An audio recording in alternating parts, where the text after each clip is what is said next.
Hi. Hey girl. Hi G. So Thanks for having me.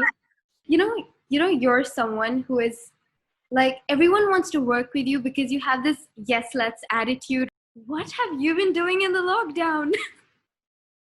Oh girl, it was really hard.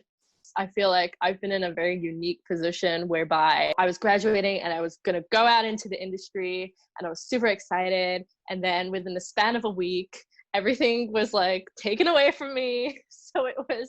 I came into lockdown in a really frantic and very unmotivated, depressed, even state, which I feel is completely normal when, your life has been kind of like flipped. So I took this as an opportunity to sit with myself and like go really inward, which as actors, I feel like you're very intuitive anyway.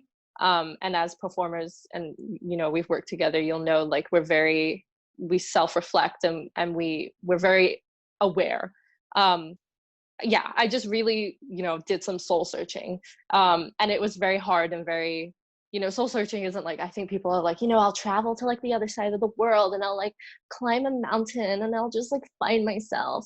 But no, this is like, you're stuck in your house and you're having to find all these tools and journal it was just so emotionally draining, but it had to be done. I feel like I've grown in the span of 2 months tremendously.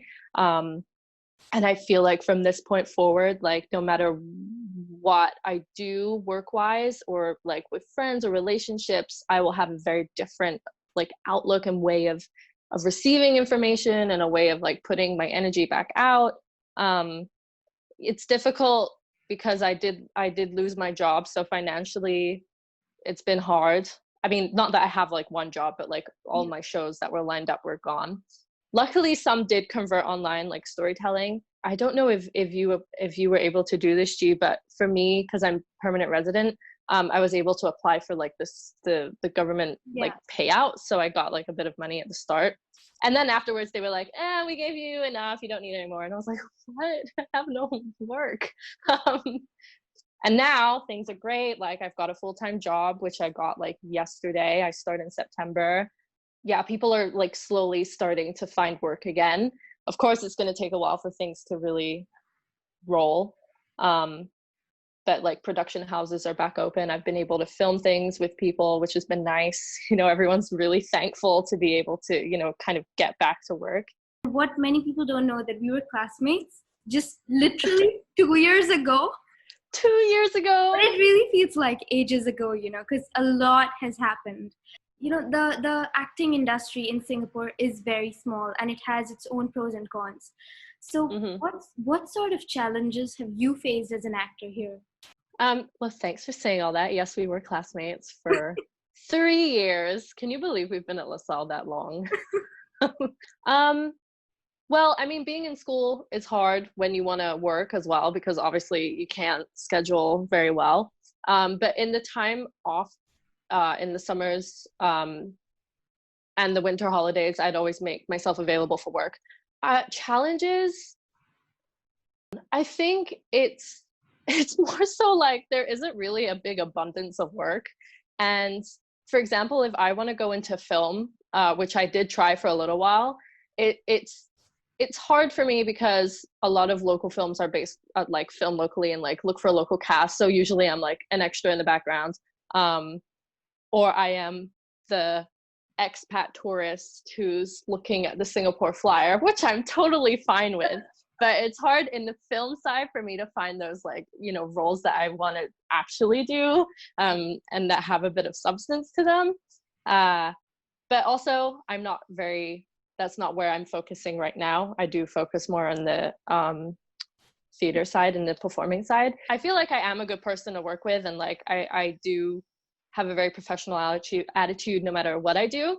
But at the beginning, like, and I have to like say this, and also I'm aware of it, like me being like Caucasian really, it's so like, oh, I have goosebumps just talking about it, because like it doesn't line up morally, but with some shows, they will hire you just because you will appeal to like a local audience because you're an expat or like a foreigner. Yeah, that would be a challenge, is like, you know, do I want to accept this job because they want me just because of my race, or is it, you know, it's just finding that like moral compass for me personally. Yeah. I know that you guys were very excited for your grad show, and Yes. I was too. You guys were supposed to be performing Chicago, which is one of the best shows in the musicals that I know of. I was very excited, obviously, but I can't imagine what you guys went through because y'all couldn't perform. You guys had been practicing that for a very long time, right? When the graduation shows are being done in Lasalle, all these casting directors and theater directors come and watch the grad shows, and it's been done on a huge scale. And, you know, because of the grad show, people get jobs. So has that sort of affected you guys because the grad show did not happen? Honestly, when the show got canceled, you know, jobs and everything was kind of like the last thing on our mind. The industry in Singapore is so small. And if you're already in LaSalle and you're already doing the theater, like you're already on a lot of people's radars. I don't even know where to begin with this. Like, so casting directors, or people in production houses come to all of our shows. They're invited for every show. It's just for the graduation show, there's a specific night that they all come so that we can talk to them afterwards.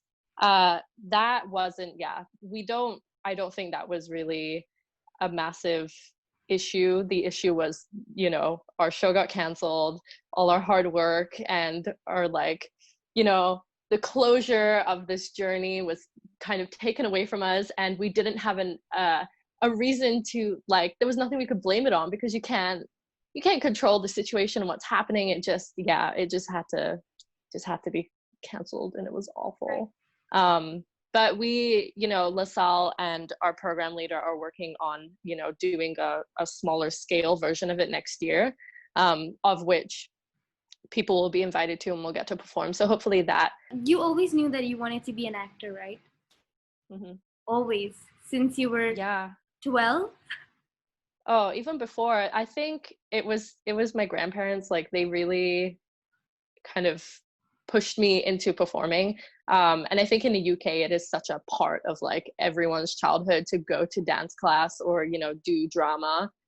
So I've always done it, and I have just never found anything else that has taken my heart. Like, I did dabble in like the interest of archaeology for a while, but then I'm like, you know, that isn't very viable when you live in Singapore. What sort of roles would you like to play? So my big like goal, my career goal, has always been to do a Shakespeare in the Park. Just because I feel like any character you get in a Shakespeare play, you know, that is hard work. Also, like, honestly, a lot of it was the whole, you know, being in full-time education and not being able to fully put yourself out there and find those roles, because those roles will always be out there. They're just waiting for you to find them. So if SRT is listening, they know it. Hi. They already casted their next year's production, so I'm like, okay. I just have to ask you this. What do you think is the future of the theater industry in Singapore? Would you go and sit in a theater with a lot of people and watch a show? I mean, I'm very scared at the moment. I wouldn't. Right. Yeah. I'm sure everyone has their personal like limits with how much contact they want to have, especially as the phases, like, you know, as the restrictions ease. When the outbreak first happened in February, I think, when it was like, you know, restrictions were suddenly put on like temperature taking and all that, I was actually watching a kids show at Victoria Theatre, and they were very, you know, there were people in hazmat suits, like taking your temperature. You had to fill out a form. They were asking you a lot of questions. There was sanitizer everywhere. It smelled like a hospital. And, you know, you went into the theater, they hadn't implemented social distancing at that point. So we were all still sitting together. And of course, the extremity of the pandemic hadn't hit Singapore yet. So, you know, everyone was still a bit like, oh, okay, we're just looking after ourselves a little bit. I feel like Singapore specifically will be very cautious when it comes to that. In America, I know they were going to open Broadway back up, and what they were doing was they actually took out seats in the audience and, you know, had 2 meters apart between each coupled seat. Obviously now it's not opening and it's closed. However, even as we've all been at home, companies have still been creating and they've been putting everything up online. And I feel like that is something that might continue. I mean, obviously it's not like the experience of sitting, you know, in a theater with all these other people, but, you know, you don't have to get ready. You don't even have to leave your bed.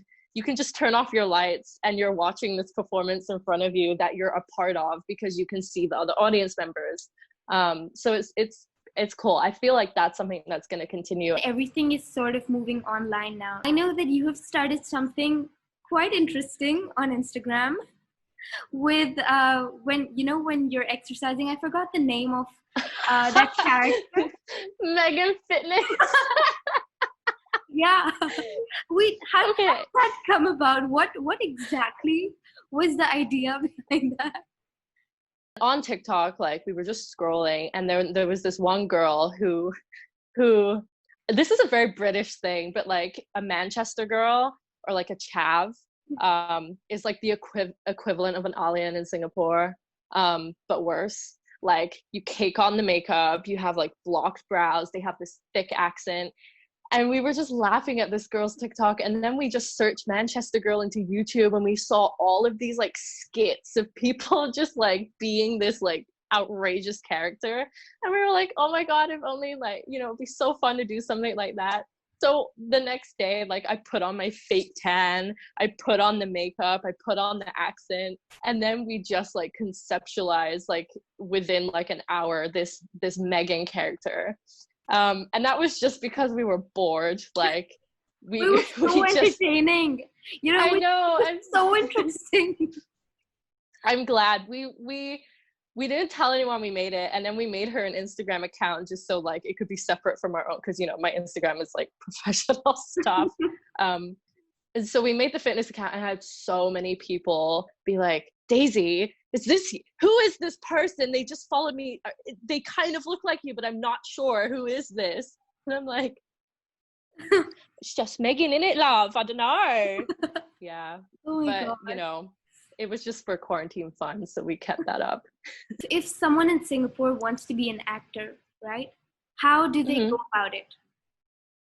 Well, Singapore has a lot of, it depends what you want to do, but Singapore has a lot of Facebook groups that have a lot of casting call, you know, related pages. So you can look at, you know, SG Casting Call Singapore. There's like film, there aren't theater casting calls on there, because with theater, I think it's a little bit more exclusive in the sense of, you know, you have to kind of build those connections over time. There's a website called Asian Actors Database, which you have to pay, but during the pandemic, they've been giving out free subscriptions, and you can put your profile up on there. They also have a big, long casting, like, call list, theater, film, TV, commercials, voiceovers, or you can email people directly, which is what a lot of, well, I feel like some people are scared to do it. I haven't, but I might, you know, just emailing all the theater companies, directly, and making sure you have your CV, making sure you have your headshot, which is, you know, a nice professional headshot. And yeah, just putting yourself out there, not being scared, making friends with people who are in art schools or are in the industry. Networking, I think, is like the number one way to put yourself out there. And it's great in Singapore because everyone knows each other somehow. Yeah. We will always have a mutual, you know, friend with everybody. I'm so happy I could talk to you today. Yes, same. Thanks for having me, G. Thank you. Bye. Bye.